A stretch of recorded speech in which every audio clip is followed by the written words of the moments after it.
Hey, what's up, everybody? This is Gary Owen, the Get Some podcast. And my guest this week is...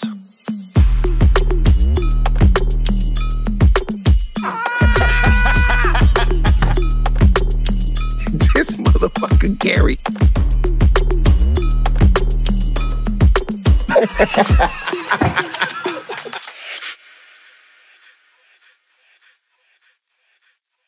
Hey, what's up, everybody? This is Gary Owen with the Get Some podcast. As always, we will start with my schedule. This weekend, I'm in Indianapolis, Indiana at Helium Comedy Club. Tickets are moving pretty good. Should be a great weekend. The next week, I'm in Buffalo, New York at Helium Comedy Club, September 8th through the 10th. Now, I'm going to lie to y'all, not what I'm used to. So we'll see what happens. Still got 2 weeks to pick up, but I was looking at I get ticket counts every Monday. Every Monday I get ticket counts for like the next month. And I was like, oh, I don't know what's going on in Buffalo, but hopefully it picks up. And then September 15th through the 17th, I'm in Pittsburgh, Pennsylvania at the Improv. Tickets are going great. And then September 21st through the 24th, I'm in D.C. at the D.C. Improv. We got, I think 4 of the shows are already gone. So we're going to definitely add a bunch of shows. And September 29th and 30th, I'm in Richmond, Virginia at the Richmond Funny Bone and Short Pump. So that's where I'm at next this month of September. So should be a great month. That's a busy month. Let me see. 1, 2, 3, 4. That's 5 different cities. That's 5 clubs. Wow. Yeah, it's gonna be a busy month.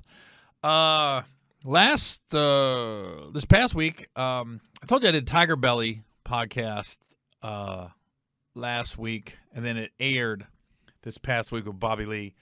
And man, I didn't realize how long I've known Bobby. Like, comedians, man, we're like all frats, and Bobby was definitely in my frat. We started together in San Diego at the Comedy Store in La Jolla. But just some of the stories, and it was funny because all these years, there was one story I always wanted to ask him, and I finally found out the truth that Bobby was lying to all of us. Because you got to realize, when you start doing stand-up, I mean, those are the best memories to me. It's not, because it's not about the money. It's not about how many tickets you sell. It's just like, how they used to do in San Diego on Sundays, you would have to call the Comedy Store at like 2 o'clock.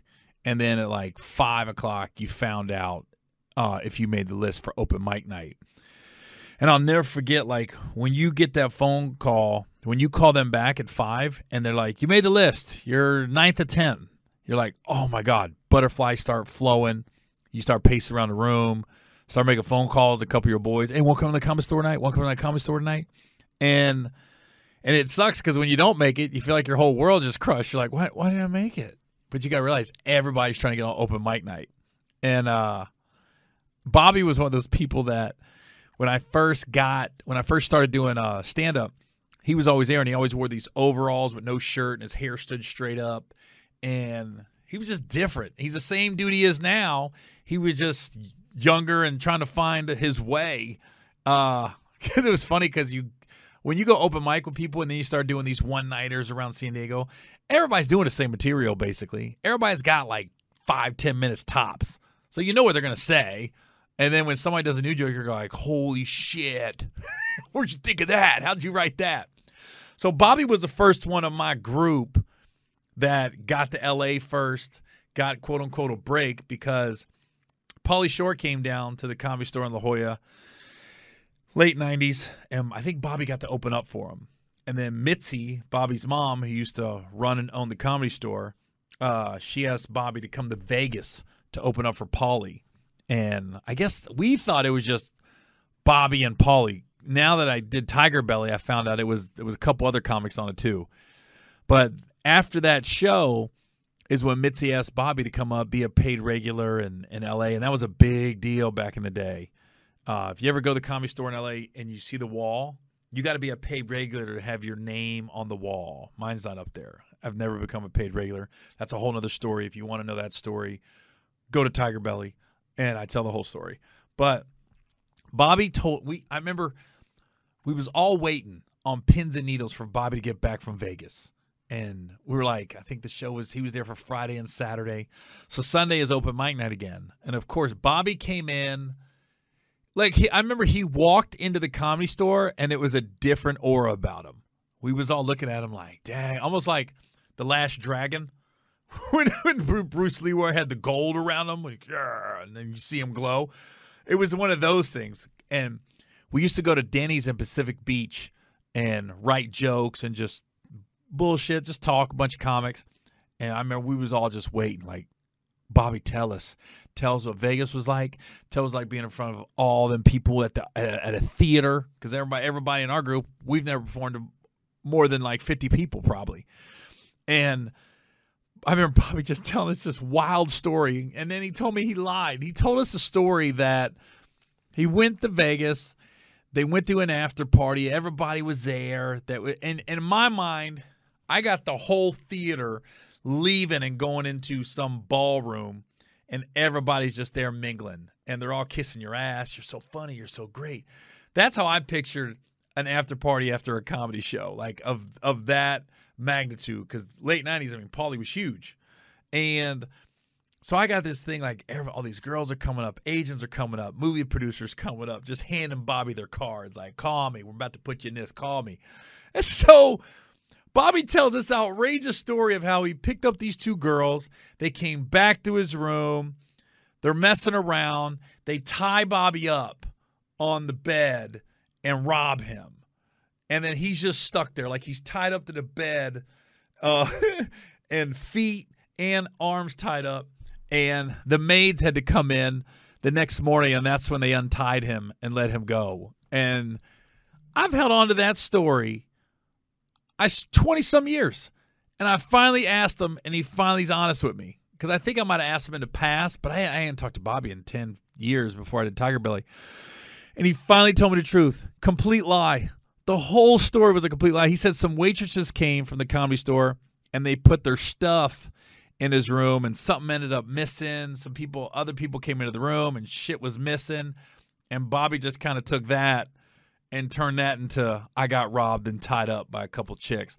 And I'm telling you, we all ate the story up at that Denny's in Pacific Beach, and we all was like, I can't wait to get tied up. We was all like, oh, that's what stand-up is? I can't wait to get some girls in my room and they tie me up. But it was just like it was almost like a high school reunion doing Tiger Belly. Just back with Bobby BSing about his life and where he's at. And one thing that, it was funny because after he had said, I said, man, why don't you go on the road more? Because now he takes the podcast on the road, but he didn't do as much stand-up. And he always shuts down, like, why don't you have a Netflix special or Showtime special, HBO special, or just put something on YouTube? Because he's funny enough, and he's got the material. But he just said, I don't like to travel like that. He goes, I make a great living just podcasting and doing stuff on the internet. He's like, I just come downstairs because Tiger Belly is literally in his garage is where they record it. And it's exactly how I thought it would be. The setup, the engineer's personality, his co-host personality, everybody. I was just like, this is exactly how I thought it'd be. So I was glad I got to do it and basically have a catch-up session with Bobby.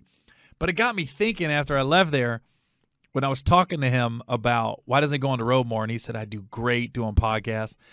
And it's funny, I got this young guy that goes on the road with me sometimes. If T-Robe or Rob can't go, I got this young guy, Adam. And I like having young guys sometimes on the road with me because it's like it keeps you young. It's fresh blood. They'll tell you what the climate of comedy is in LA or New York and stuff. So I like hanging out with this guy, Adam, and he goes, I got him talking. He's actually going to open for me this weekend in Indianapolis. So if you're in India, you want to see this young guy, he's hysterical. We talking about algorithms of the internet and how they work, and we can't figure it out. We can't pinpoint it. I was like, I'll take a clip of a stand-up or a clip from this podcast, and we'll post it. And when we post stuff, we make sure it's on Instagram, Facebook, TikTok, and YouTube. So that's 4 places the same clip is going to be on. And without fail, it's going to tank on one of the platforms. It's not going to do no numbers, and it's going to go nuts on another one. Without every now and then you get a clip that kind of does well on all the platforms, but it never fails. The clip might kill on Facebook, but won't do shit on TikTok. It might kill on Instagram, but won't do nothing on YouTube. And I'm just like, how do the algorithms work? Because I don't know. Sometimes I can tell it's coming. I'm like this should do well on YouTube, or this should do well on Facebook. But you can't tell. And now you got to figure out, do you want to do a reel, or you just want to do a regular video clip? And I'm sitting here talking to Adam, and even I got this Dalen, this younger guy that does a lot of my videos. He'll go on the road with me, and he'll cut some stuff up, and we talk about the same thing. He'll tell me, yeah, that's too long. You got to do some shorts for TikTok, cut it down a little bit. And I'm just going, I can't figure it out. I can't figure out how the algorithms work, to save the life of me. And it's the most, even this, we'll cut this clip up and we'll like title it Algorithms and How They Work, and watch it. It'll kill on one of the platforms and on the other. Like, really, if you follow me, like the horrorcore fans that follow me, go to all of them one day. If you have time, obviously. I'm just thinking people are obsessed with me right now. If you have time. But go to a video and look at the numbers on Instagram, TikTok, Facebook, and YouTube. And you're going, because I was telling Adam, a lot of the younger guys, they don't have Facebook. And I said, you're stupid if you ain't got Facebook. That's where a lot of the money is. I make, for me, like listening to Bobby talk, I was like, you got to get ads and stuff. That helps with podcasting. But just straight numbers and making some money, YouTube and Facebook are the two big ones for me. But it was just like, I don't know how this works. And everyone I talk to, they can't really tell me how it works. I got a full-time web team. Like, it's not just me. The people that post my videos, I'll send them clips and they'll cut it up, and we'll get on the phone and be like, yeah, we'll post this and we'll work on the title and everything. And even they can't figure it out. And the people I got working for me, that's all they do is stand up. They don't do music. They don't do just talk shows. All they deal with is stand up. And even they can't tell me how the algorithms work. It's like, it's one of those things. You can't figure it out. Who knows? But it's whatever. But it's funny. I was watching, I got home Sunday from the charity event in Mississippi, Memphis. We was at the Horseshoe Casino in Tunica. And I get home and I turn on Swamp Kings on Netflix, and it just took me back.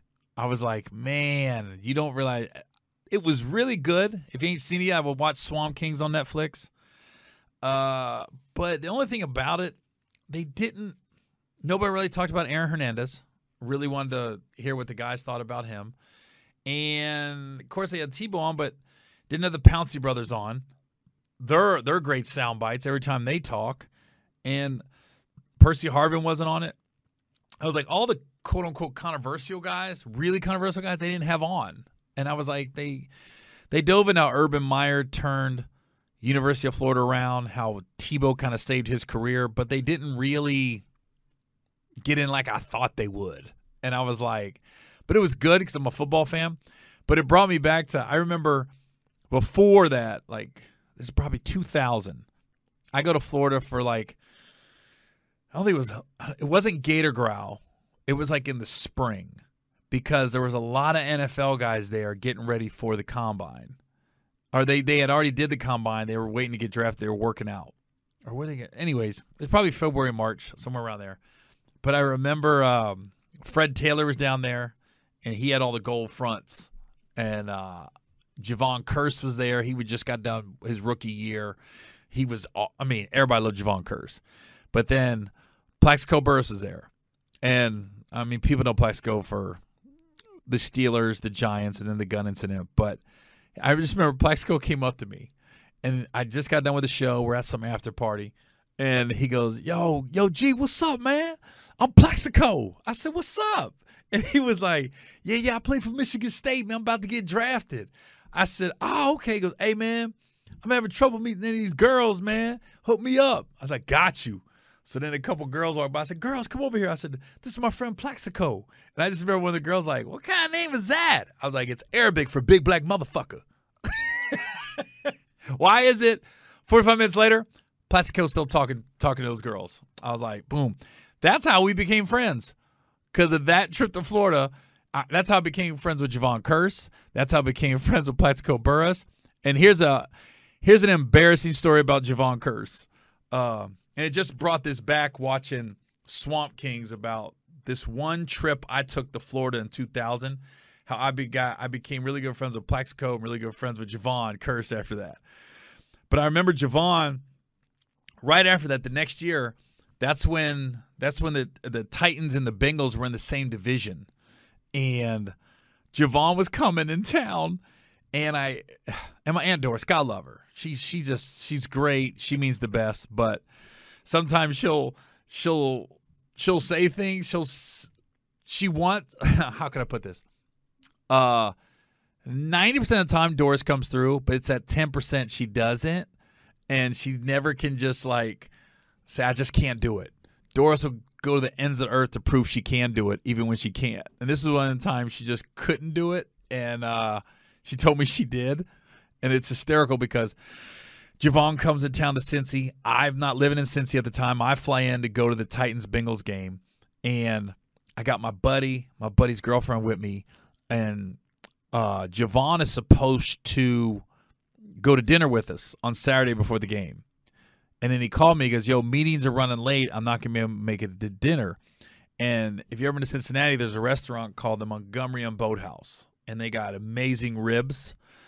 And it's funny because Bob Hope back in the day, the rumor was he always had those the only ribs he ate. He'd have them shipped to him. So I got my Aunt Doris like, I got you hooked up. I'll make sure you're seated on Saturday night, which 8 o'clock on Saturday, 90% of the restaurants in the world are booked. So I walk up like I'm big shit. There's a line out front. I valet. I cut the line. I go to the hostess. I said, reservations for Gary Owen. And she was like, we don't take reservations on Saturday. It's first come, first serve. I said, anyways, Gary Owen, reservations. She's like, we don't take reservations. I said, can I see the manager? And now I'm starting to sweat. And a lady, classic Karen, right next to the booth, she was like, they don't take reservations on Saturday. And I looked at her like, yeah, whatever. You clearly don't know who you're talking to right now.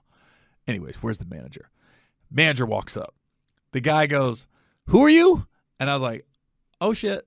I don't think Doris told them I was coming. And then he goes, I go, I was supposed to ask for like, I must say the name wrong. I was supposed to ask for Craig. Craig's supposed to let us in. And he goes, Craig's not working here.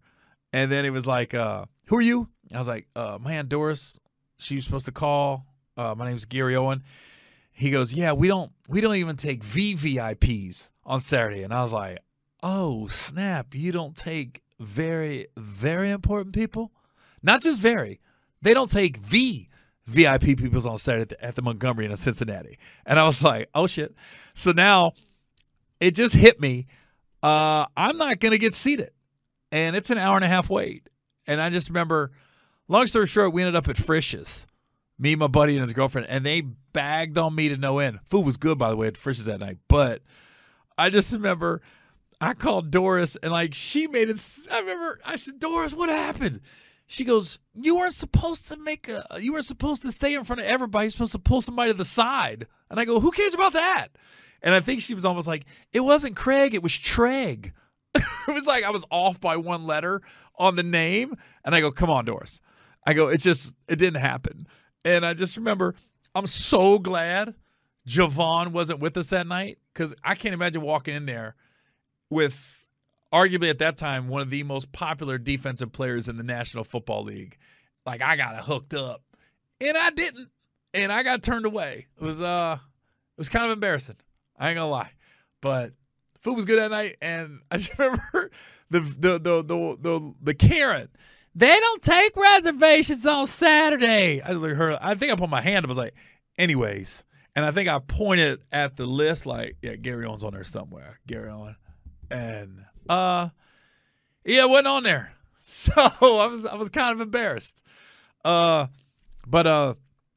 since I'm on the athletic topic right now, the funniest thing I seen over the weekend was Kevin Hart pulled his abdomen, hamstring, labrum, neck muscles, racing. Not only was Kevin racing, he was racing an ex-NFL player, Stephen Ridley. I was like, race a lineman, race a kicker, race a punter. You don't race a running back, especially a running back that's younger than you. Kev, this is the thing I know about Kev. I knew this would happen too. Kev is going to have a hard time getting older. I knew it from used to play pickup ball with him all the time, and he's ultra competitive. You see him, he's run a marathon before. He's had Nike deals. He loves to work out, but basketball, track, football. I remember thinking Kev's going to have a hard time getting older because when it happens, and you don't know when it's going to happen. And sometimes you got to realize, so why would any reason you'd want to race somebody? Like, that's talking shit and taking a person to another level. And reality hits us all. And they always say Father's Time is undefeated. And it just defeated Kevin this past week. It's one of the funniest videos you ain't seen of him running. And then he gets caught and you see his face. Whoa! and I guess his ab pulled or something. And I was like, nah. That's just your body pulling you away, saying, stop. What are you doing? It happens to all of us. I know when it happened to me. It was probably about 10 years ago. I was playing softball, and I didn't believe it. I just remember I was running the outfield, and I looked over, and that ball came, and I caught it. It was a dope-ass catch, but my hamstring went, I went, oh, shit. I just think I pulled my hamstring a little bit. And then waited a couple weeks, the next softball game, same team, a base hit. And I'm running to first, and that hamstring tweaked again. I went, oh, I'm getting old. I will no longer – I had to move from outfield to first, which is a sign of getting old for those softball players out there. And then I knew this was my last season. I'll never forget I remember my last at bat. We was playing prison guards. And they all were big, and they all hit home runs or got singles. That's how they were built. They were all built like old fullbacks, like a bunch of offensive linemen. And I just remember, God, either they hit a home run or it was a single. Nobody got a double or triple on that softball team. It was just a bunch of big dudes. And I was like, that was my last game. And I remember thinking, I have now gone to first base. The only thing when you're all the old guys in softball are first, pitcher, or catcher, and that's it. I was like, and that was it. I never played softball again. And then I was shooting Welcome to Sudden Death about 4 years ago, and we had some running scenes. And if you watch, the movie's on Netflix right now. It's got me and Michael Jai White. See, I get the people to go to my shit. It's me and Michael Jai White, and there's a couple scenes where the bad guys are chasing us. And I'm running so slow, and it looks so staged. And it's because the first couple takes I was running fast, and then everything pulled. My lower back pulled, my hamstring pulled, and it was funny because I saw Michael Jai White at the back on the Strip screening 2 weeks ago in L.A., and I was telling him about the movie. I said, man, I tore my ACL shooting this movie, and he was like, man, you got hurt shooting our movie. I said, oh shit, I did. I forgot. I go, I need stunt man. I can't be that guy just trying to do his own stuff. And that's another thing Kevin's like too. Kev likes to do all his own stunts. I know when we did Ride Along and Think Like a Man and everything, he likes to do all his own stuff because there were some run-ins. We've had some basketball scenes of Think Like a Man and fights, and then Ride Along, I had to throw him around a little bit. And some other scenes that I wasn't in, I was like, Kev likes to do his shit. So I was like, well, it's about time to get a stunt man. I'm telling you, catching up, mid-40s. It's usually early 40s. You beat Father Time a little bit, Kev. So Yeah, and then it's funny because Kev gets hurt racing while like the world championships of tracks going on, and this guy Noah Lyles, man, I mean, I saw it everywhere where he got interviewed after he won the. Hold on, let me make sure I got the right race down. I don't want to disrespect anybody because he was not having it. Where's track at? Track. Dang, it's hard to find track on ESPN's website. Okay. Olympic sports? Is that what it is? Yeah, there it is. Noah Lyles. I'm sorry.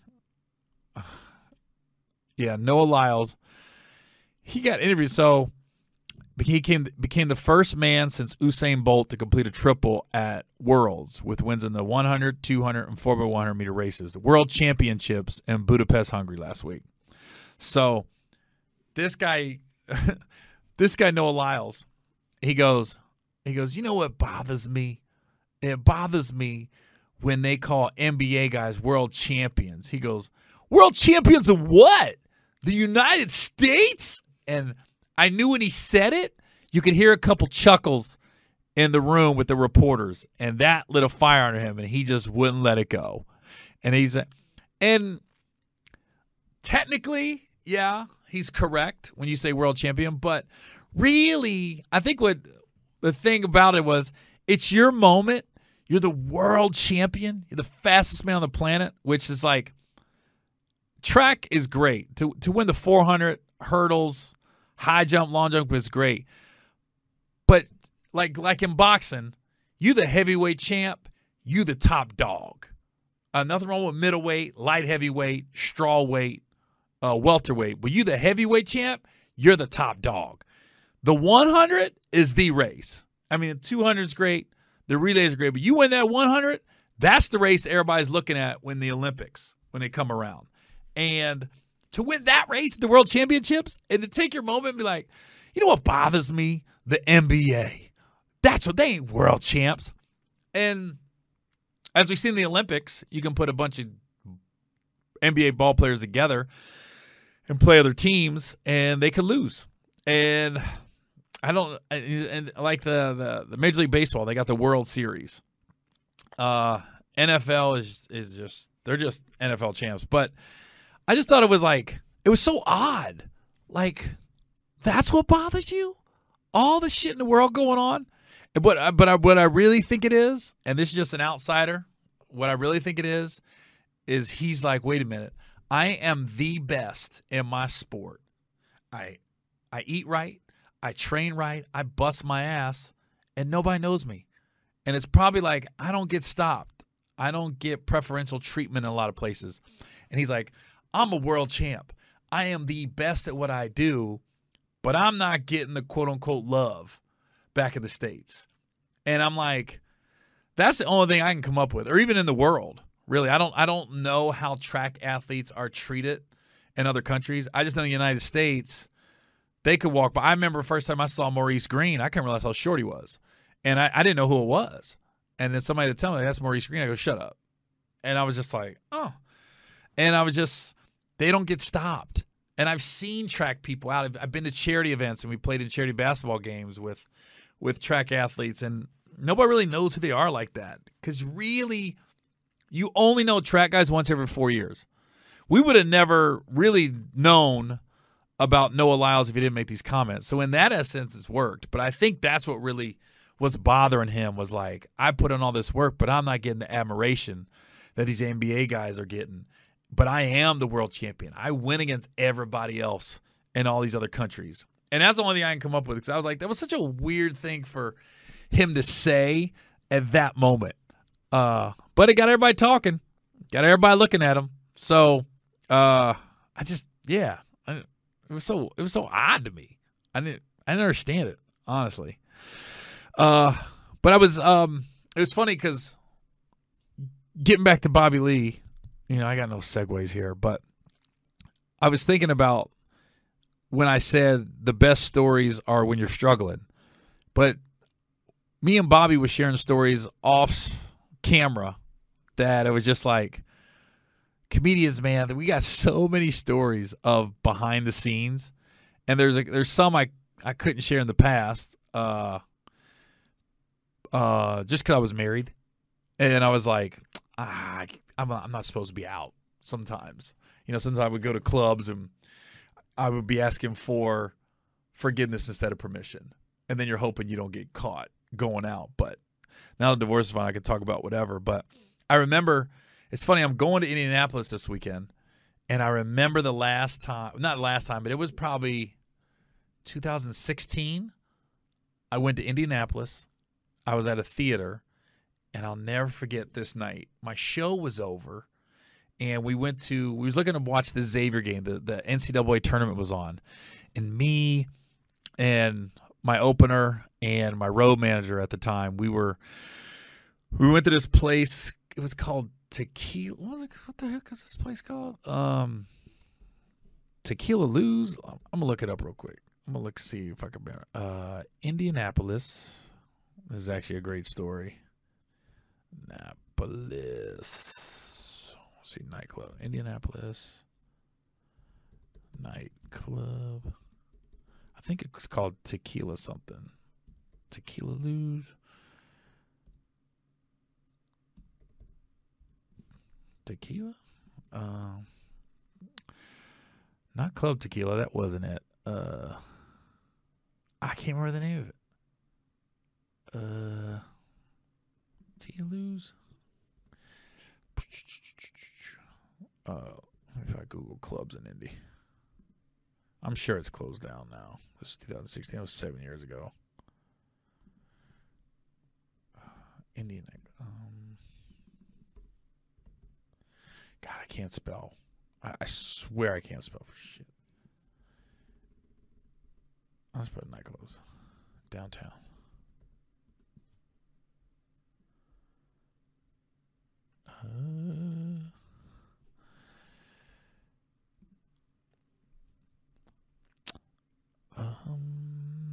Come on.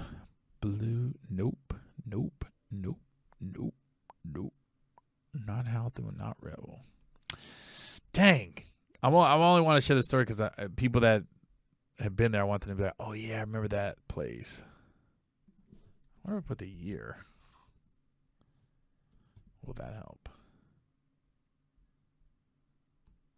Crackers. Ike and Joe's downtown. Howl at the Moon. Hold on. The Crackers. Oh. Living room 16-bit arcade downtown. Ike and Joe. Dang. I don't know. Dang on it. I really want to find the name of this club. Really would help this story. Anyways, it was a club in Indy, right? And I guess it was a club that it was like a country bar normally, but on Thursday night was hip hop night, aka Black Night. So we go and we got there like 10:30, and we were just looking for a place to watch the Xavier basketball game. So they had us in this back room. So there's people there, but we don't know it's crowded. So now it's like 12:30. I just remember we was in Indy on Friday, and we were in St. Louis on Saturday. So we had like 7 or 8 a.m. flights. So, we were done. We had a couple of drinks, but we were like, we got to get out of here. So we're trying to leave now. We leave this back room where we was able to watch the basketball game, and now it's packed. The club is jumping, and it's 90% black people in there. But security's all white. So now we're making our way out the club, right? We're trying to get out of there. And I just remember this one big bouncer was sitting there, and he was talking to this white girl. And the white girl literally, like, pushed my shoulder. And I thought she knew me because people were like, oh, shit, Gary Owen. And so I looked back, and I thought she gave me a face, so I'm thinking she's kidding. So I had my hand like this, and I rolled up my hand and gave her the middle finger. But I was kidding. It's nothing serious about it. I was like, oh, because she pushed me in the shoulder. You had to be there. It was like a vibe. It was nothing serious. The dude talking next to her, who's one of the bouncers of the club, grabs the back of my shirt, this arm, and starts taking me out the club, right? So as he's taking me out, now all the black people in the club are like, oh, snap, that's Gary Owen. So now I'm taking selfies as I'm getting kicked out. So on the way out, I'm going, I'm still having fun with it because he goes, you got to go. I said, I was leaving anyway. So I didn't really care. You kind of escort me out faster than I would have liked to get taken out, but it's still, I was leaving. So I wasn't making a fuss. So he gives me a shove when I get to the front door, and he kind of pushes me out, and I stumble a bit. I kind of look back like, why are you pushing me like that? As I'm looking back, my opener, who's going to remain nameless, he's on his way down. They choked him out. He's like, boom. He hit his head on the concrete, and he was just laying there. And I'm like confused now. One, I did have some drinks in me, so I'm not in the right frame of mind just to think completely logically, but nothing will sober you up like seeing the guy you're with get choked out. So now my guy's laying there knocked out, right? And phones are coming out everywhere outside. Like people taking videos, pictures. And I will say to my opener's credit at the time, he was still partying. He got knocked out and he was still smiling on the sidewalk. He was like, in my brain, I was like, dang, he's still partying. He's still at the club. So now I'm all confused. I've come to find out what had happened was when the guy grabbed me by the shirt and grabbed my arm, my opener was hitting him on the back of his shirt like, hey, man, you ain't got to do that. We leaving anyways. You ain't got to do that. When he was tapping that guy on his shoulder, another bouncer came behind him and got him in a chokehold and basically choked him out and then threw him out. They had 2 police officers outside this nightclub. And I looked at him and I said, you just going to let this happen? And the one cop looked at me. He goes, I didn't see nothing. I just saw your boy get choked out. And I was like, got it. Told my road manager, Brad, I said, Brad, call the cop. Call 911. So he calls the cops, right? And he calls other cops, basically. And at this point, I'm still looking at the bouncer dude, and they're just looking at me. And I was like, where's the manager? And he goes, I'm the manager. I said, you're not the manager. Where's the manager? So somehow the manager comes out.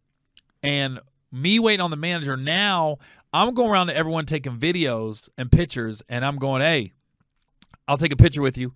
Could you please delete that? I'll take a picture with you. I'll do a video. I'll do a Snapchat, whatever you want. I don't even know what was around at that time. I don't know if Snapchat was around at that time, but I was like, I'll do whatever you want.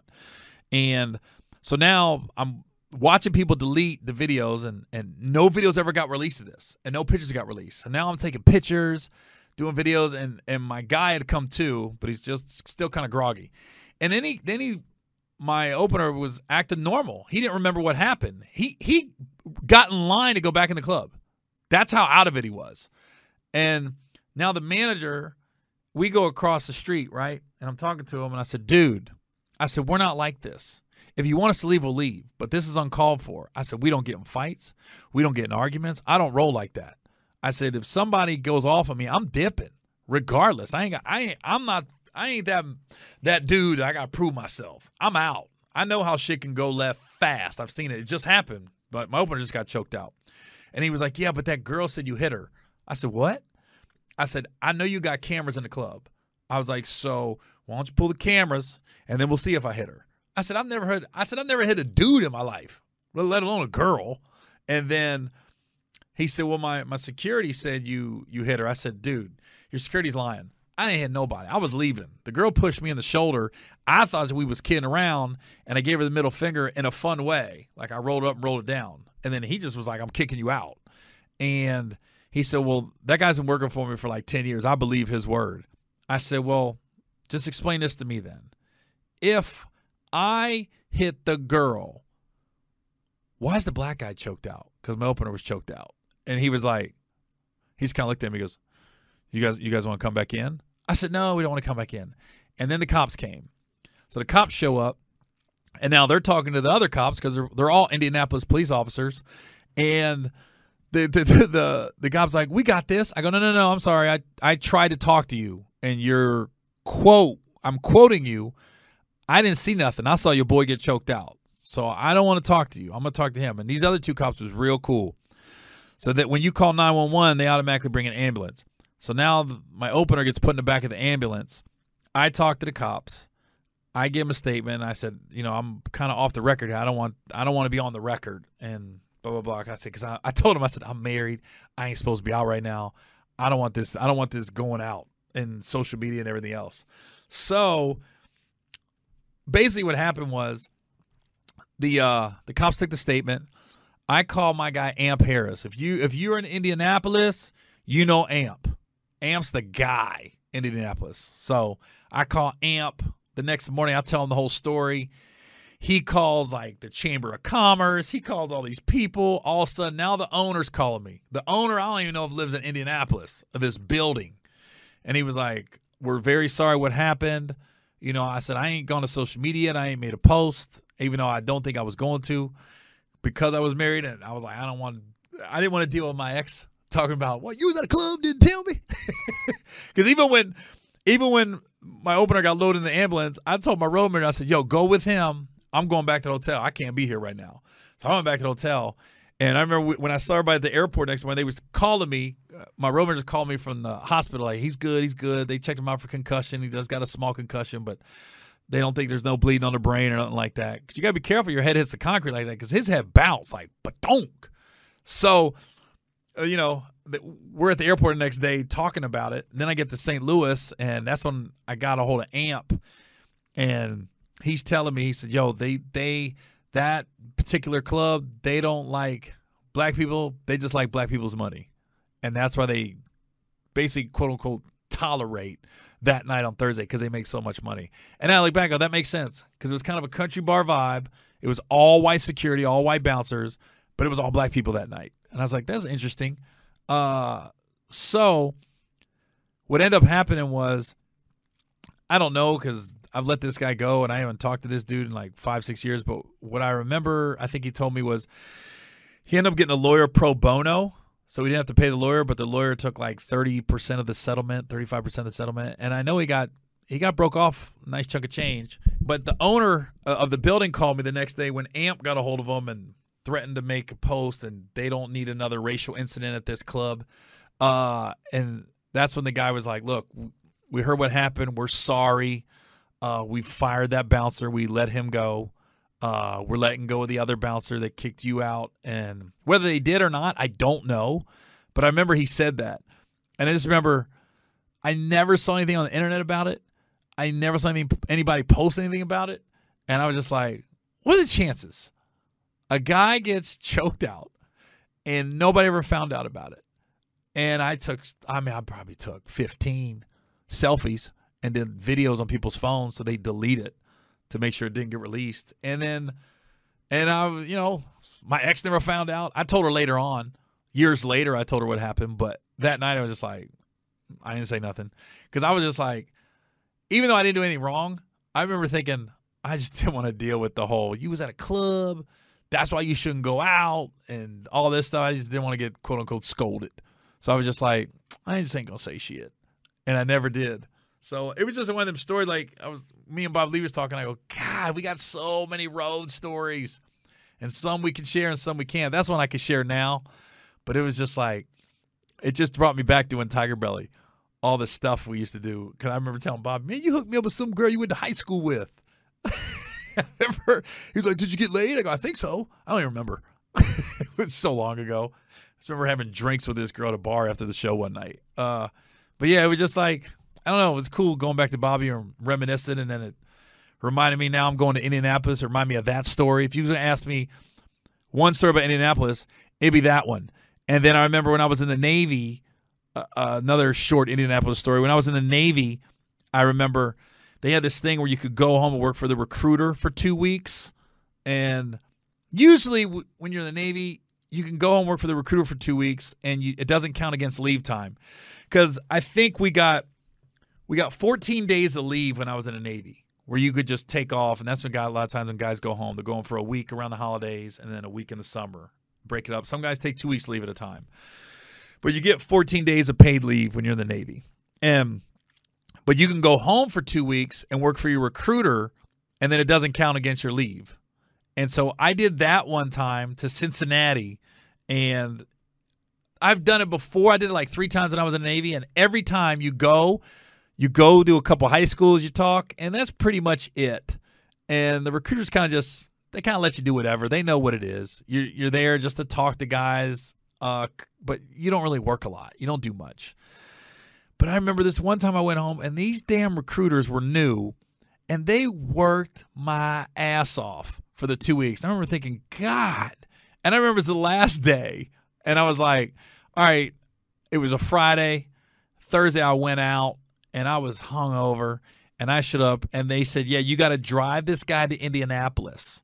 We got to pull some records of his for whatever reason to get in the Navy. And I go, you're kidding me, right? I was so in no condition to drive at 8 in the morning. And I remember I got this guy who's going to join the Navy. He's a recruit, basically, and he's probably 18. I'm probably 21, if that, 20. So I remember we was driving this military vehicle from Cincinnati, Indianapolis. It's about an hour and a half, 2-hour drive. I'm barely hanging on. So then we get to Indianapolis. Oh, and I knew I was getting out. I already knew. I was like, I'd already started doing stand-up. I only had a couple months left of my enlistment. I was on my way out. And I remember this lady, this lieutenant or something, she asked me who I was, and then I said something back, and she goes, that's Lieutenant Smith. And I went, oh. And I was so messed up because I think I was asleep in the lobby.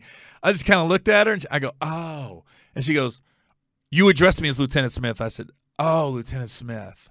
And the way I said it was like Jeff Spicoli on Fast and Razor High. I go, oh, okay, Lieutenant Smith. Yeah, I got it. I mean, she just gave me a side eye. So now I got to drive this guy back to Cincinnati. I'm working on 2 hours of sleep right now.